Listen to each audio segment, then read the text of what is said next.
Welcome to the Health Trip Podcast. My name is Jill Foose. I'm a functional medicine and integrative nutrition health coach.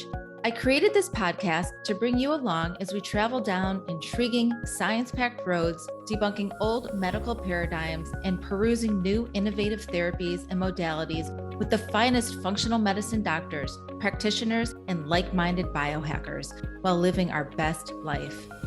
Enjoy the show. Hi, everyone. Welcome back to another episode on the Health Trip Podcast. If you are new to my channel or to my podcast or you're a new follower, I just want to briefly introduce myself. So I am a national board certified health and wellness coach. I am a functional medicine health coach, an integrative nutrition health coach, a carnivore coach, and a supplement specialist. So lots of titles, but I like to think of myself as a guide for my clients, helping them navigate a root cause approach to their health concerns, health goals, and longevity plan. And there's a lot of information floating out around there in the health and wellness space that is very confusing and overwhelming and can be quite expensive. So I'm sort of a guide helping my clients take the guessing out of their health equation and really pivoting towards a direction where they're going to thrive. My specialty is supporting midlife women like myself, going through perimenopause, menopause, and postmenopause. But I do also have general health coaching for men and young adults. But I also have a passion for hair growth, hair loss and hair growth. And that's why I'm here today to talk about my part 2 of my hair loss to hair growth journey. So if you're listening to this episode, you're most likely tuning in because you're experiencing some sort of hair loss, hair shedding, and hair thinning. And I suggest you go back and listen to episode number 29, where I talk about my hair loss to hair growth journey, part 1. So why am I here? Why am I here talking about part 2? Why is there a part 2? Great question. So just a very brief recap on my part 1. Because again, I want you to go back and listen to that other episode. So I've been dealing with hair loss and hair thinning on and off for over 25 years. And it started when I had half of my thyroid removed, so a partial thyroidectomy about 25 years ago. I also had given birth to 5 children. I had stress from a divorce that was about 5 years ago. And then I entered menopause about a year ago, a little more than a year ago. When I was younger, my hair just grew back. I actually didn't even really hyper focus on it like I am now. It stabilized, and then something would trigger an episode of hair shedding, and then would come back and stabilize. And there could be years in between these episodes. So I didn't really put much thought into them back then. But when I turned 50, I really noticed a difference. I was not bouncing back with hair growth. And that's when I really started to take a deeper dive into my overall health and my hair loss and what was going on and what are the things I could do. I did a lot of testing. I tried a lot of supplements, and I did a lot of different protocols. And again, all of that is in episode 29. So go back and listen to that. Last October, 2022 marked my 1-year anniversary of turning my hair thinning around and having excellent hair growth. So this was about a year in the making of stacking certain protocols, which I talk about again in the episode. And I really had a lot of luxurious curls, thickness, no chronic shedding for one solid year. So that was really big since turning 50. And normal shedding is about 80 to 100 hairs a day. I was having like major shedding in November of 2022 after I made a change in one part of my protocol. So I decided to simplify my protocol by making this one change, which I'm going to share what I did, and it triggered a massive shedding and a section of my hair that I can always tell when I'm in a good space or a bad space with my hair, because it literally will be a bald spot, which is, if you're on my YouTube channel, I'm pulling my hair back and you can see where I have all this little growth right here on my upper left side, my temple, well above my temple. And now it's like really filled in because of the things I've redone. But when that goes bald, I know I'm in a really bad situation. So Last October 22 marks my 1-year anniversary of successful hair growth. And by November of 22, after I made one simple change, I started noticing a triggering of massive shedding and hair thinning again.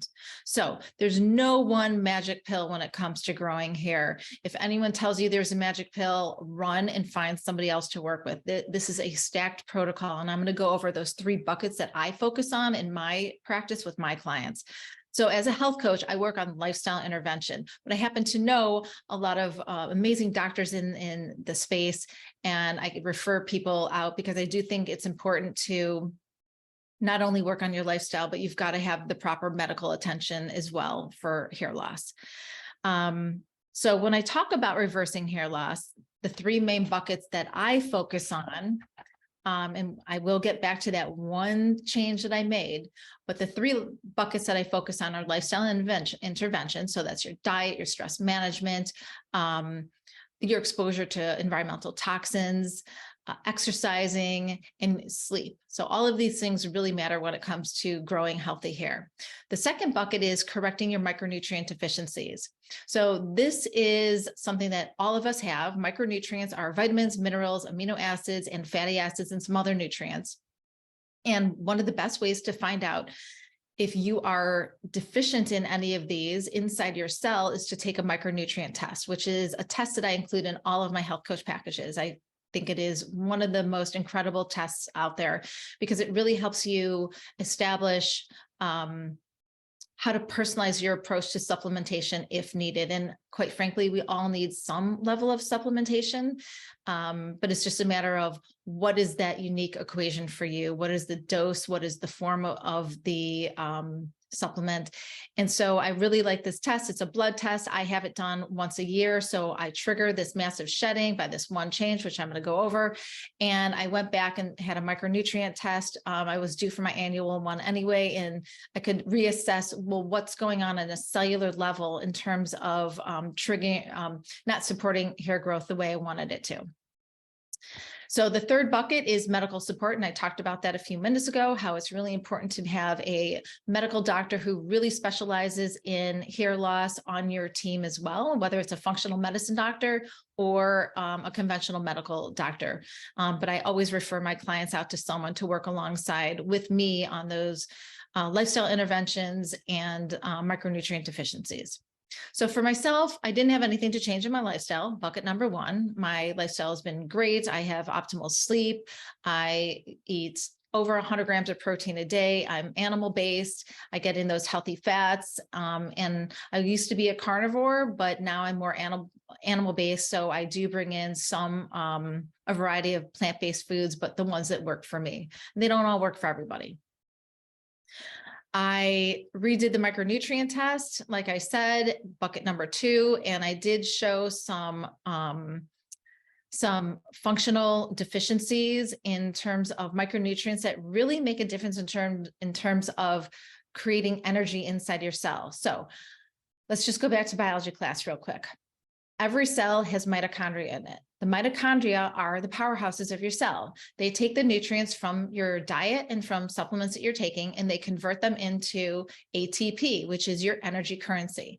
So as we age and as you go through menopause, for example, for me, and as I'm an aging midlife woman, my mitochondria are not only in less number, but they're less in strength as well. So the whole point is for me to optimize my mitochondria, because if I don't have enough energy to do all the things my body needs to do to keep me alive, guess what? I don't need hair to survive. So hair is of no concern to my mitochondria when it is not optimized with enough energy. So I want to make sure that they are super functional. And then I took some blood work to retest hormone status with my functional medicine MD. So that's bucket number 3. That's my part of my medical team. And genetically, I am predisposed to my testosterone converting to something called DHT. And my DHT is always running high. DHT is dihydrotestosterone. All women have it. It is, we have specific androgens in our as part of our hormonal makeup.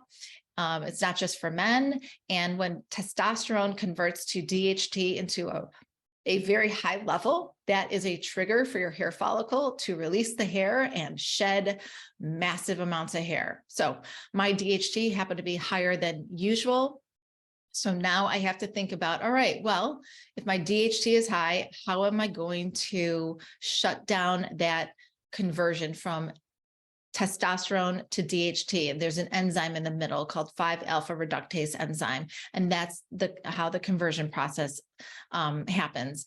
So it's a little sciencey, a little geeky, but the whole point is, if you are someone who is with a good doctor and testing your DHT levels and you have high DHT and you don't do anything about it, you're going to shed hair chronically and consistently, and it's never going to stop. You have to shut down that conversion. So let's talk about the one thing I changed back in October that triggered this massive shedding. Among all the things that I do, I also take oral, I use topical minoxidil. It's a compounded minoxidil formula that I use. So it's not the one you buy on over the counter, like 5% or 2.5%. It's not a foam or a gel. I use it from a compounded pharmacy that has to be ordered by my medical doctor, my functional medicine doctor. And I use 30 drops in the morning and 30 drops in the evening. And I did that for over a year, and it really worked wonders on my hair. It's not for everybody, but it's drying on the scalp. Doesn't make my scalp dry, but it's not goopy or sticky. So in terms of like styling my hair, it worked out great with my lifestyle, and it was super easy. So I decided, well, my hair has been super stable for a year, maybe a little over a year. Maybe I'm going to try to get away from just using the topical formula, and I'm going to go to just oral. So I switched stopped the topical twice a day, cold turkey, and on the same day, I switched to oral minoxidil.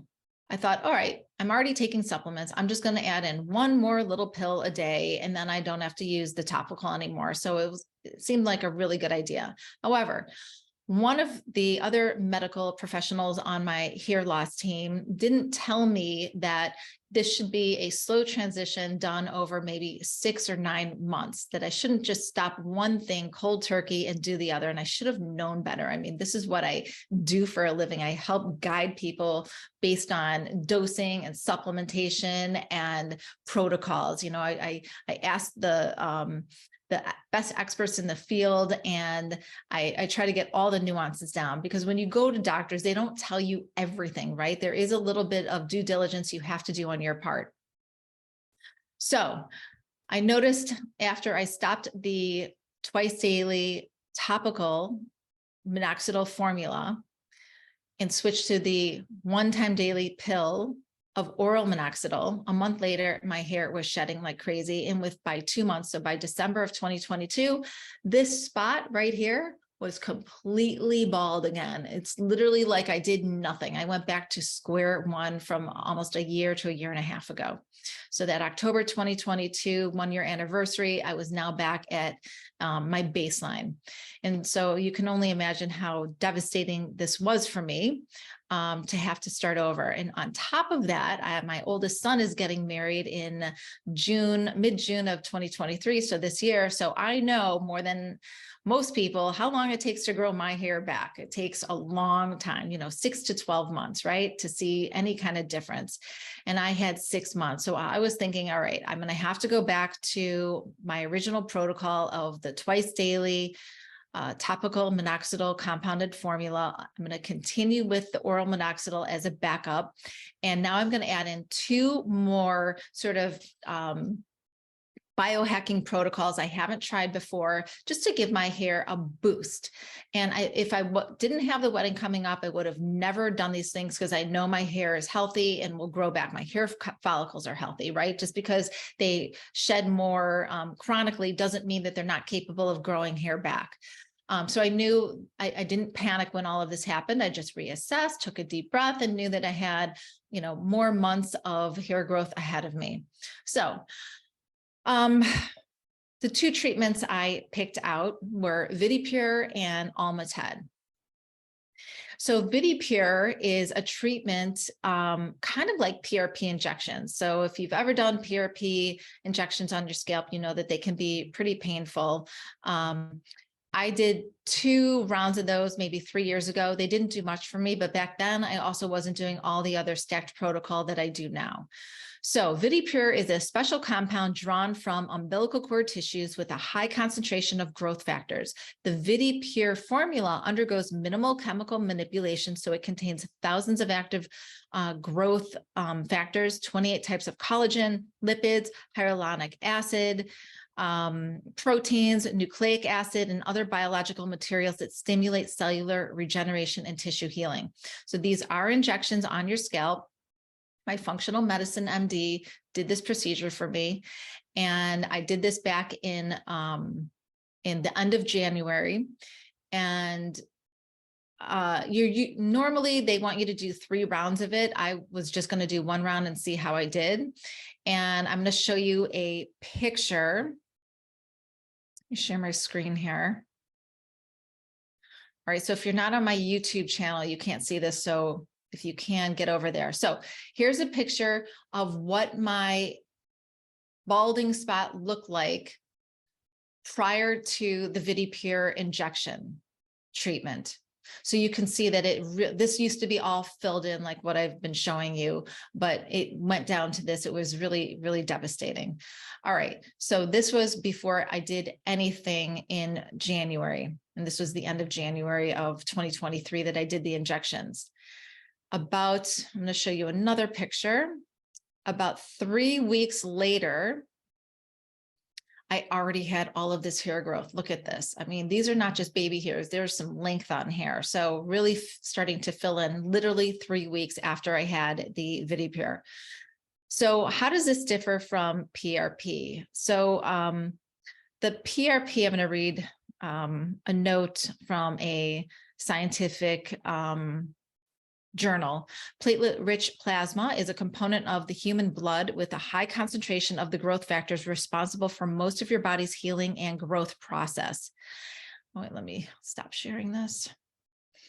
A small sample of your blood is drawn, the PRP is isolated and then injected into areas on your scalp. And the growth factors in the PRP serum improve blood circulation to the scalp and activate the dormant hair follicles, helping you achieve dense and luscious hair. So both treatments require multiple sessions, about a month apart. And like I said, I've tried the PRP, and the VidiPure worked miracles over the PRP for me. And within 3 weeks, showing you that picture, a huge, substantial difference. All right, so let's get on to the Alma-TED. So Alma-TED is a more expensive treatment. It's about $2,400 to $3,500 for 3 sessions, and they're 1 month apart. So definitely more pricey. It is a trans-epidermal delivery system. It's non-invasive, so no needles, no pain, no numbing required. It's for hair growth treatment. It's for hair shedding, hair loss, and hair thinning. So I fall into all 3 of those buckets. It uses an ultrasound-based system that uses sound waves and air pressure to enhance the penetration of a powerful topical hair growth formula into the scalp. It increases blood flow, optimizes scalp health, and stimulates hair follicles to produce thicker, stronger, and healthier hair. The protocol is 3 rounds, like I said, 1 month apart, and there's 0 pain. And there's no downtime, by the way. It takes about 20-25 minutes, and I am back on Zoom, within an hour for my clients. What else can I say about that? All right. Oh, yeah. The one thing about Alma-TED is you cannot take a shower for 24 hours, but who cares? It's drying on your scalp. There's nothing goopy. There's nothing messy. You can go out that night. So it's amazing. So now let me show you a picture of after the Alma-TED.